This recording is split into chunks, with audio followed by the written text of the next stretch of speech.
Today on SportsNet Central Football Focus. After a tumultuous couple of weeks for the NFL, Commissioner Roger Goodell says he's sorry and addresses the league's image crisis and what he's doing to prevent future cases of domestic violence. Plus, we look at some of the key matchups for the Texans-Giants tilt on Sunday and discuss why Deshaun Jackson is more motivated than ever to beat his old team in Philly. It all starts now on Football Focus.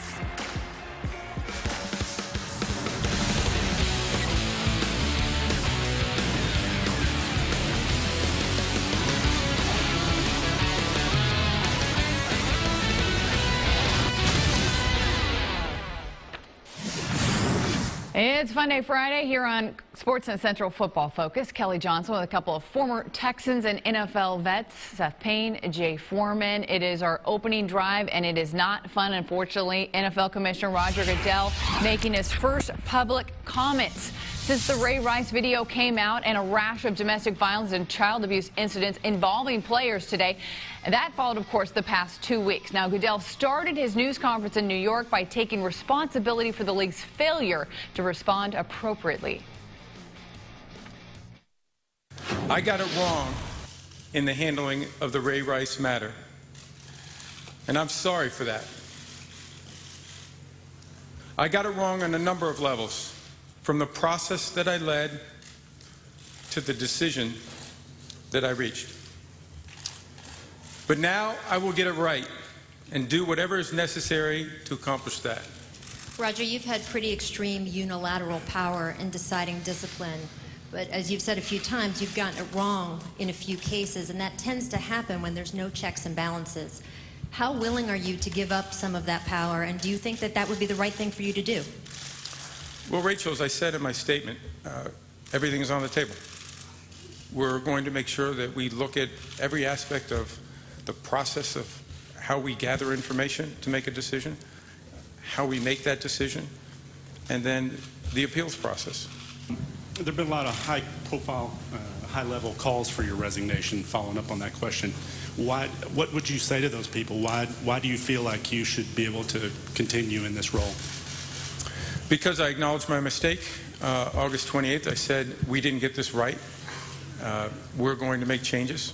We made those changes. We're making those changes. We have a lot more work to be done, but we're moving in a very important direction. Again, Commissioner Roger Goodell talking for the first time in a couple of weeks. Let's start right there. Is that good enough for you, Seth, that he just says, sorry, I don't think I should have stepped down because I took responsibility for my mistakes? No, I mean, that's not nearly enough. They pay him $44 million a year. If I'm going to look, I'll take $44 million a year and I'll lead. I'll tell you I'm going to do something other than create committees. I can create committees. I can admit I made mistakes. I do it all the time. I tell my wife, I tell my boss, I made mistakes. Give me $44 million. No, you got to do more than that. You're paid $44 million to lead, more than just to agree to create committees. He's got to set a focus. He's got to set a plan in action. You have to say sorry at home a lot, don't you? No, I used to. I've learned. I've been trained. So what do you think? I mean, the commissioner talked about transparency in the future, accountability, but we saw none of that really today. Well, the best thing he did was that probably about $5,000 suit he had on. That's the best thing. He looked really sharp up there. And I will tell you this, from doing some public speaking, the worst thing that Roger Goodell did was he read off a script. I would have been up there and been totally transparent. Yeah, of course, admit your mistakes, but have some detailed ramifications of what you're going to do to make it right. Not just, hey, look, we know women have been abused. Let's go get some women in here. Let's get some people from different backgrounds, Roger Goodell, and let's get some men in there to have a whole coalition of people to right the wrong, and then, hey, let's do something even better. Let's educate our players. Let's educate our players before there's a firestorm. He did announce there will be awareness training now for all NFL personnel, teams, coaches, whatnot. And there are going to be outside bodies now who are experts in domestic violence. But still, I mean, when he was asked by a reporter about what he said to Sean Payton a couple of years ago with Bountygate when he was suspended for the entire season, saying that ignorance is not an excuse, I was wanting to scream, but then how come it's an excuse for you? Because you're pleading ignorance. And I think above all else, the one thing that's been the hallmark of everything that's gone on in the past 4 or 5 months is that he's still showing a lack of concern and compassion for victims of domestic violence. And that's more than anything, the overriding message I've gotten is that we're still talking about, hey, how do we take care of these players, not how do we take care of these players' wives? How do we prevent this from happening? I don't think the NFL should be responsible for raising men into being actual men, or men that should act like men into men. But they do have very public jobs, and they do set an example for people. And part of the example the NFL needs to set is that the victims are the people that are that matter here, not Ray Rice. The victims. Yeah. And Commissioner Goodell is going to make changes to the personal conduct policy, hopefully by the Super Bowl, is what he said. But let's talk some football, shall we? Yeah, finally. Let's talk football. Texans Giants this Sunday. Some news out of NRG Stadium. Arian Foster, Ben Jones, who did not practice today, by the way, and DJ Swearinger, all questionable for the game. However, James Palmer says his sources tell him they're all expected to play. But if Ben Jones struggles at all, you've got the rookie Su'a-Filo having to step in. Xavier Su'a-Filo, who has 6 snaps so far. How comfortable are you? I'm not real comfortable at all. And this is not the New York Giants defensive line of old, but Su'a-Filo didn't win that starting job for a reason. He's a high second-round pick at guard, is almost like a first-round pick at other positions. He should be okay. We haven't seen it yet. Yeah, he has a lot of potential, but one of the things with John Beeson out, I look for the running game to still perform well. So that will, his learning curve will be a little bit shorter, but the fact that he was picked in the second round as a guard with a lot of potential and he's not starting, and when Ben Jones, we're going into the season, people thought that he would be a little bit of a mistake there starting. It shows why he's not starting yet. One thing that came out this week, Bill O'Brien talking about how he will continue to use J.J. Watt at the tight end goal line type packages after his first offensive touchdown last week against the Raiders. Jay, you guys are both defensive guys, really. You're going to be looking for number 99. Can this still work? Yeah, it can still work. They actually have a guy on staff that made it work for about 12 or 13 years in Mike Vrabel, and I would venture to say J.J. Watt is just as good an athlete as him. And I think that when he comes on, he can block and he can really punish some outside linebackers and defensive ends. And when you see him here in this highlight, he's a phenomenal athlete. So I venture to see every time he's going to go in, he's going to score about 4 or 5 touchdowns throughout his career. And the amount of time that he would actually spend down there in that goal line package doesn't end up being that many snaps. A lot of people are worried about whether you're overusing them. Defensive coaches hate practicing goal line. You have to do it. It's so important. But it's a relatively small percentage of the snaps you take in a game. He has 2 plays: go out and run the corner route, or just block backside and don't let the guy get the running back. You mentioned Vrabel. He had 10 touchdowns at that position, the linebacker up there in New England, now their linebacker coach here in Houston. And J.J. Watt can also jump out of the gym, by the way, so you just throw a jump ball to him, and you've got to feel pretty good about him coming down with it, right? Yeah, and he has hands. I think a lot of times you worry about those guys, how are they going to be under duress in that moment? The hardest pass to catch in the world, we all know this from backyard football, is one that's just sitting there forever when you're wide open. He handled that just fine. He caught it with his body, but he's still, we know he's got good hands. We know he works Everyone says he does not drop those passes in practice. And, of course, he should also open up the actual pass catchers. If you're starting to pay attention to 99, then that means guys like Garrett Graham might actually have a little more freedom there to roam. Now, don't forget to turn it here for Postgame Live right after the game on Sunday. Seth will be in studio with Sean Salisbury, Bun B, our own Steve Bunin to break the game down. James Palmer will have locker room reaction from the Meadowlands as the Texans look to improve to 3-0 on the season. Still to come on SportsNet Central Football Focus. It's been a rough start for Eli Manning and the Giants offense. Sean Salisbury breaks it down under center. Plus, Chip Kelly sheds some light on why the Eagles cut Deshaun Jackson. That should only fuel the fire for the former Bird to seek some revenge in Philly. And Jay and Seth make their NFL picks in our 2-minute drill. Jay is still 1 game behind. Can he reel in Seth on Sunday? All right, the perfect segue to our segment called Who Has the Edge? Seth Payne, Jay Foreman here to break down some key matchups between the Texans and Giants. Starting with the quarterbacks, you got 2 QBs who are susceptible to turnovers. Only Ryan Fitzpatrick has yet to commit one this season. So, Seth, I start with you. Who has the edge Sunday, Manning or Fitz? I have to check. I had to check with myself like 8 times to be sure I was actually going to say this. I looked over my notes. I thought about going out and getting drug tested. I have to say Fitzpatrick. Based on this year's results, Fitzpatrick is less likely to turn the ball over. Manning turned the ball over 27 times last year. He's on pace to do more than that this year, and it's no mistake. It's no accident. This offense is supposed to be more efficient. This is supposed to be good for him. So far, it hasn't been. So I go with Fitzpatrick. I'm going to have to go the opposite. I'm going to go with Eli. He's been Elijah the first 2 weeks, but I'm going to go Eli Manning this week. I think he's going to have a breakout game, even though I think they're going to lose. I think Eli Manning is going to right the ship this week. Always when you count that guy out, he seems to step up. All right, Jay, Giants defensive end Jason Pierre-Paul talking trash about the Texans offense this week, saying nothing concerns him.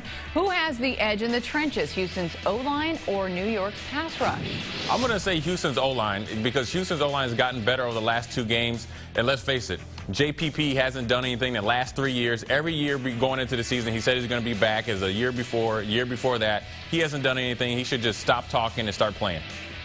I'm going to have to go with the Houston offensive line as well. The matchup I want to watch is JPP versus Dwayne Brown. The matchup I'm not as concerned about, again, against all odds, is Derek Newton. I thought, I never thought I was going to be picking Fitzpatrick over Eli Manning, and I never thought I was going to be going into week 3 of this season saying, I feel pretty good about Derek Newton. By the way, Texans have yet to give up a sack this season. JPP has 1.5 sacks. Looking at the targets now in Sunday's game, Fitzpatrick's top receivers, Andre Johnson, a future Hall of Famer, DeAndre Hopkins, he has 2 touchdowns. Eli, his go-to guys, Victor Cruz and Ruben Randall. They've got just 1 touchdown combined. Jay, who has the edge? Andre Johnson and Hopkins, they are started the season out on fire, and I look forward to continue against a beat-up New York Giants secondary. I think that Andre Johnson shows out big in New York.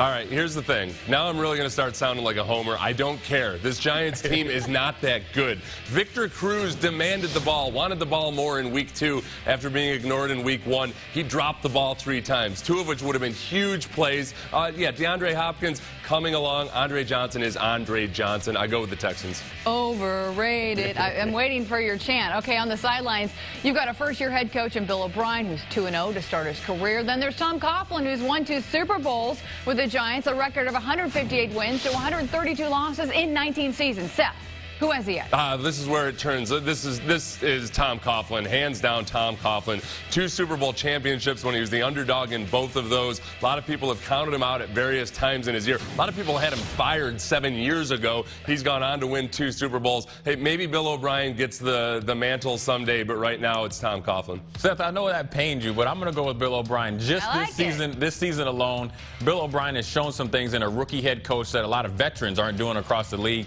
I think Tom Coughlin is finally under a lot of pressure, and his time is slowly but surely coming up in New York. Yeah, if you're looking at this Sunday, you might give the edge to O'Brien. All right, coming up on Football Focus, it was a big night for the Falcons Thursday, and a night Devin Hester will never forget. His record-setting game and tribute to his idol is coming up.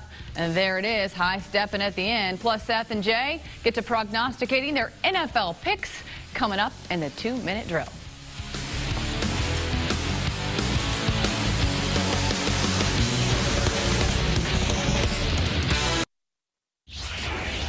And welcome back to SportsNet Central Football Focus as we take you around the NFL. Now, the Falcons embarrassed the Bucs last night. God, that was embarrassing. They were up 56-0 going into the 4th quarter. And Lovie Smith, his worst loss of his NFL coaching career, he admitted, obviously, we weren't ready to play. Right. I, at one point, was like, is this really an NFL game that I'm watching? I know, it wasn't, but you had to keep watching. It was just, it was fascinating. And every time you looked up, I've never seen a score like this. I think if there's one thing to be embarrassed about, nothing will embarrass a head coach more in the NFL, and they'll tell you themselves, is when guys don't show up ready to play, because that's directly on them. And I'll tell you the thing that's really going to bother Lovie Smith is that in the second half, looked like, and I'm really reluctant to accuse guys of quitting, it looked like a lot of guys on that team just quit. Those guys just didn't care or have any pride in what they were doing. And you see how it got to that point to begin with. If you don't have the pride to keep fighting when you're down like that, I don't see a lot of hope for you for the rest of the season. Yeah, the one thing Lovie Smith said after the game, said, we're lucky we have 13 more. I think after that last game, I think he wants to take that back. 13 more games of that, I think it would probably drive him to retire again, or actually to get fired. But I think that when you look at 56-0, and you look at the parity throughout the NFL, there is no way in the world that going into the 4th quarter, you should be down to 56 points to anybody. You're right, and that's a good point. Parity is the right word. You just don't expect to see it happen. On any given Sunday or Thursday night. You should be able to be more competitive in this. By the way, Josh McCown was a quarterback the Texans were interested in. He had 4 interceptions, including a pick-6, and left with a thumb injury. I think they're probably happy they have Fitzpatrick right now.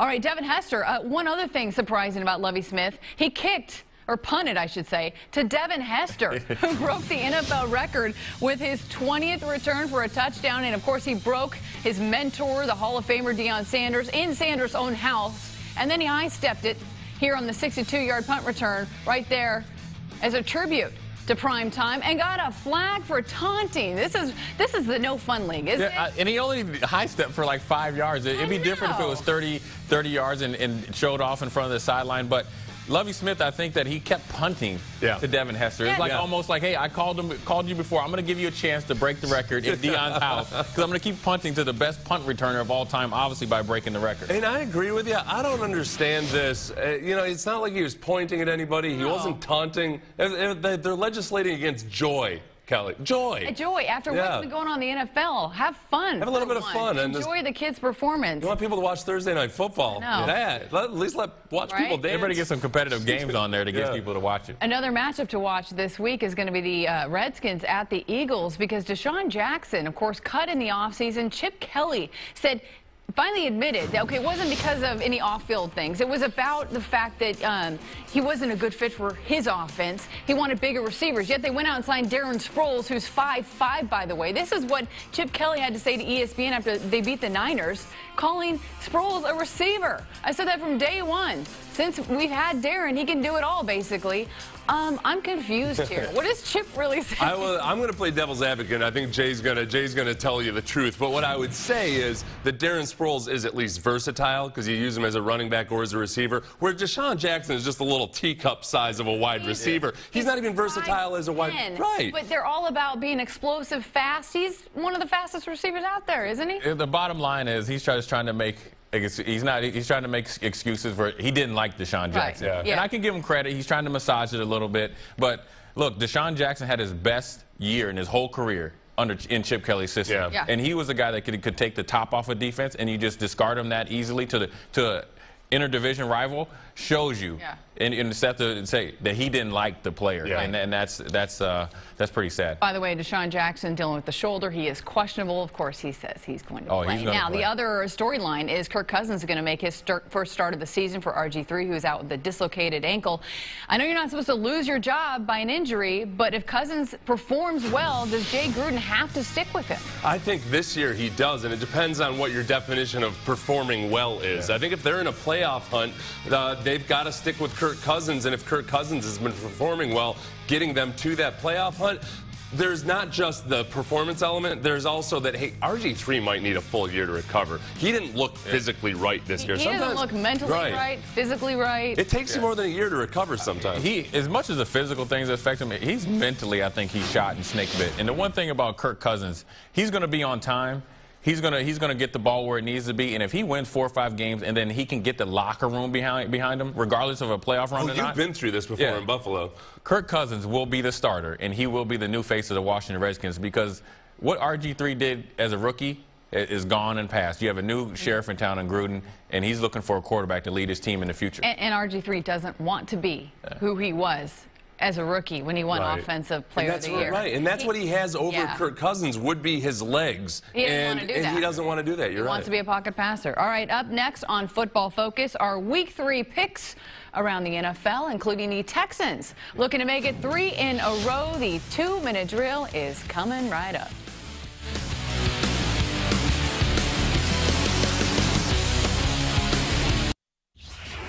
Welcome back. It's Friday, which means it's time to pick them, our 2-minute drill. But first, a quick look at the standings. Seth leading by game over Jay as we go into Week 3 now. And our first off is going to be the Texans at the Giants. Jay, you know you have to make some different changes here to catch them. So who do you got? I have the Texans. I have the Texans going 3-0. And I think even though it's a trap game, the Giants are beat up on defense. And I look for Arian Foster to have another big game. Right. I've gone with the Texans here for a lot of reasons. They're favored for a reason. Eli Manning is one of the reasons the Texans are favored. And Texans. Yeah, favored by 1.5. All right, Super Bowl rematch, Seth. Broncos at Seattle. First time in 34 games, Denver has not been favored in this game. Seattle by 4.5. Right, and the key is it's at home. Seattle at home. We know that they are just almost unbeatable at home. I'm not all that convinced that in this matchup, Peyton Manning is as good as Phillip Rivers. Phillip Rivers can do some things off schedule that Peyton Manning can't. Yeah, I got Seattle at home, especially coming off a loss against San Diego. I think they're going to look for revenge, and Denver's the next man up. Thank you for referencing San Diego to make sense of what I was saying. Yeah. Coming back at you, Jay. Cowboys at the Rams. Dallas by 2 in this one. Des Bryant questionable, though. I'm still going with the Cowboys. The Rams are pretty beat up. But I think the Cowboys' offense is going to be too much offense for that defense, even though the Rams have 4 first-round picks up front. Cowboys as well for me. All right, Ravens at Browns. Browns at Browns, basically. Who you got, Seth? I've got the Ravens. Look, they started to show progress versus that Pittsburgh defense. The Browns had showed progress versus the Pittsburgh defense, but not enough. Hoyer's not my guy. Look, Gary Kubiak is opening up the playbook, and I think Joe Flacco is starting to catch stride, so I'm going with the Ravens. Yeah, I think the Ravens have a letdown. They were fired up last week after everything they went through. That's we'll just see. my thought. Yeah. All right, 49ers at the Cardinals, Seth. What do you got in this one? Because Cardinals are 2-0 right now. I know, but Carson Palmer is not. Now Carson Palmer's only 1-0, and Carson Palmer's out. But I already put my pick in. I'm going to stick with the Cardinals. 49ers defense not looking like the old 49ers defense. Not as dominant as usual. Yeah, well, this is the game here. This is the game I get to tie it up. I'm going with the 49ers. I think Vic Fangio and company is going to be able to hone in on that Arizona offense and get the road win. And Drew Stanton won in New York against the Giants last week in his first start. He'll have another start, obviously, with Carson Palmer out. All right, so that's going to do it for this edition of Football Focus. For Seth Payne, Jay Foreman, I'm Kelly Johnson. Have a great weekend. Enjoy all the games, and we'll see you again on Monday.